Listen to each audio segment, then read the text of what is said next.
Mga bro, mukhang si Senator Francis Tolentino ay may bagong proposal para palakasin ang ating Philippine Navy, mag-list ng frigates mula sa ibang bansa.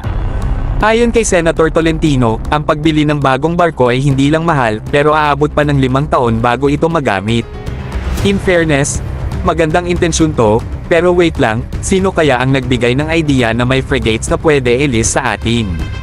Kasi sa totoo lang, wala pa tayong naririnig na bansa na handang magpahiram ng ganitong kalaking assets tulad ng frigates. Pero don't worry mga bro, hindi ibig sabihin na walang solusyon. Kung talagang gusto nating mabilis at murang palakasin ang ating Navy at Coast Guard, kailangan natin tignan ang ibang opsyon tulad ng pagkuha ng mga used pero capable frigates, corvettes, at patrol vessels. Kung iisipin, mas mura nga at available agad ang mga ganitong ships after repairs and upgrades. Di lang yan, mabilis pa tayong magkakaroon ng dagdag puwersa para protektahan ang ating karagatan.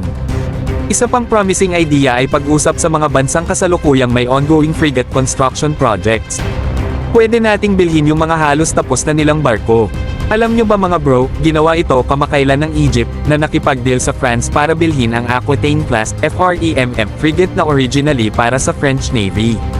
Pero kung gusto talaga natin ng sureball at medyo mabilis na opsyon, pwede tayong makipag-usap sa South Korea tungkol sa kanilang FFX-3 Chungnam class frigates na ginagawa ngayon para sa Republic of Korea Navy.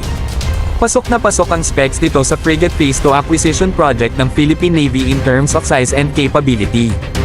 Third option mga bro, ay seryosong pakikipag-usap sa mga kaalyado natin tulad ng US, Japan, Australia, France, at UK. Sino ang nakakaalam? Baka may paraan na magpahiram sila ng mga ships nila tulad ng Freedom at Independence class LCS, Anzac class frigates, Abukoma class destroyer escorts, Lafayette class frigates, at Type 23 Duque class frigates. Kung tutuusin, mas achievable to dahil strong ties naman tayo with these nations.